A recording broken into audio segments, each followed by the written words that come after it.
everyone, welcome to another video. Before we get started, we do have a couple of shout outs today. So big shout out to Savage Cookie and also to Izzy as well. Thank you so much for subscribing. In today's video, what we're going to do is something that will be useful for both Year 10 and Year 11. So not just catering to those of you who are taking your exams this coming summer, but also for those of you who have just started the course as well. It's something that's been on the list for a while, which is going through the Eduqas website and showing you where there's going to be things that will be useful for your revision and also things that you should be aware of if you're just starting the course. Before we do though, there was an update that I needed to give you guys about something that we were talking about last week. So for those of you who are in Year 11, you'll remember that in last week's video I mentioned how I didn't really have any updates, or I couldn't really give you any updates on the changes to your NEA because Eduqas at that point hadn't got back to us and hadn't told us as teachers what the changes were and what they were expecting.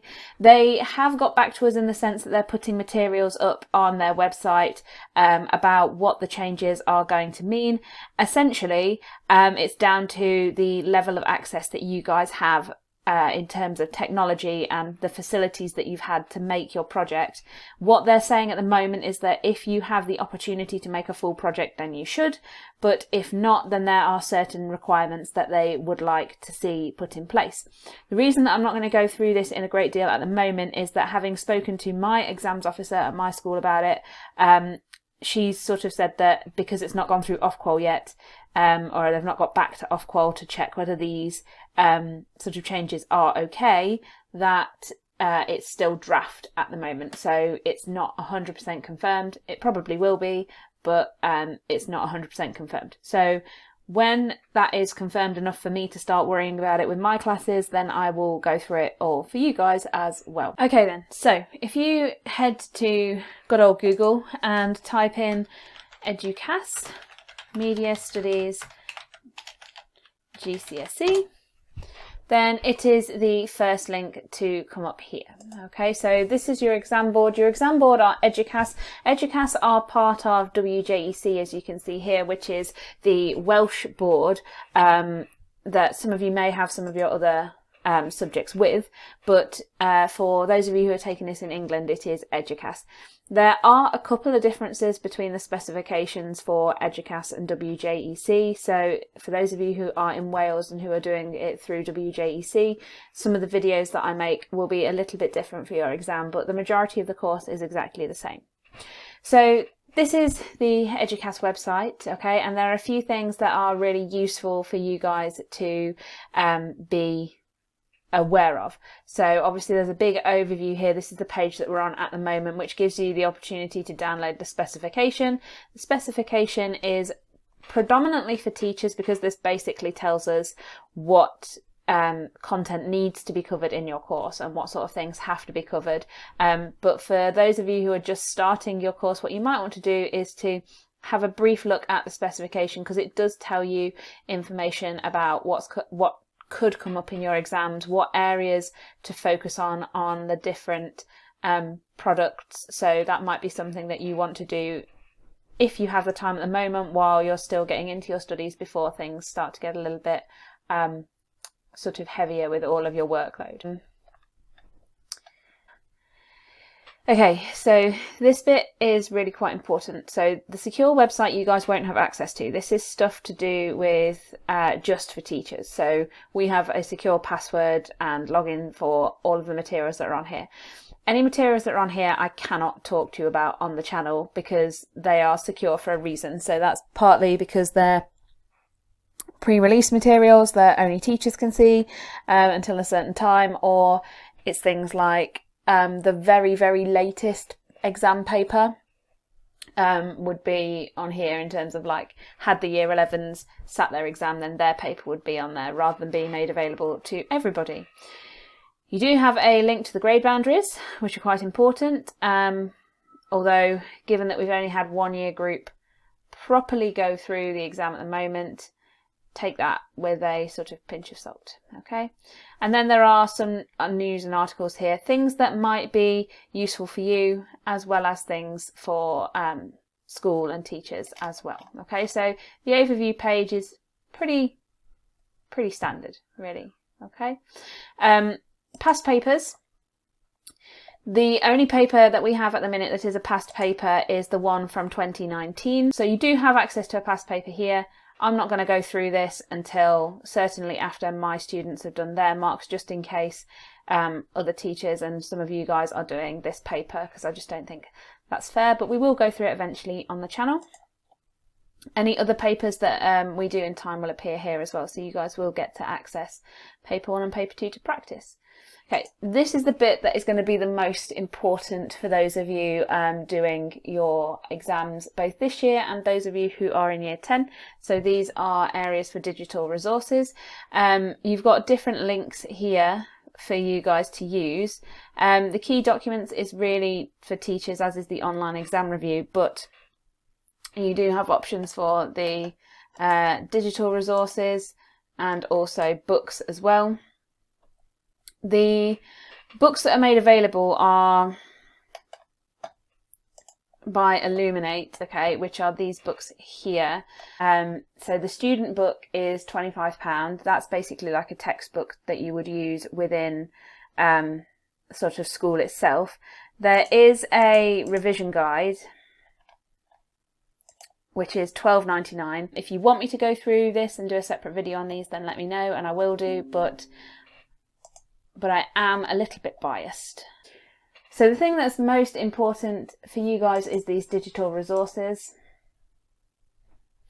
So here you have all of the media studies resources for a variety of component 1 and component 2. Okay, now some of these are more important than others, so I'm going to pinpoint the ones that I think are really useful for those of you who are both revising and also just getting into media studies, just starting your course. Okay, so the knowledge organisers are quite important. I think they're really useful to give you an idea of what these look like. So this is the knowledge organiser for audiences, tells you where you need to know audiences, some of the key terminology to use with audiences, and then theories that you can link into audiences as well. So these are quite useful, particularly for those of you who prefer reading. I think those are fantastic. The glossary is also really important. So the glossary I find really useful, and we often in my revision lessons use this glossary, just going through different key terms that you could link to different texts, for example. So that's really useful and quite helpful, particularly if you're doing homework or something, you come across a key term that you don't understand, or if you're watching one of my videos and there's a key term that you don't understand, then this is really, really important. Okay, the fact sheets are so invaluable. They are amazing. So the fact sheets, you do need to make sure that you're looking at the right ones. So Pokemon Go, for example, and both the Sun and the Guardian here, you're not going to need these, okay? It's these ones down here that are going to be most important for you guys. But what these do is they give a breakdown of the product itself. So for Pride, for example, we have it split into context, language, representation. It gives you a bit of background about it. Any of the key terms that you could use with regards to the magazine itself or the product itself, they're made bold, so you can look these up. It gives you some starting points to go for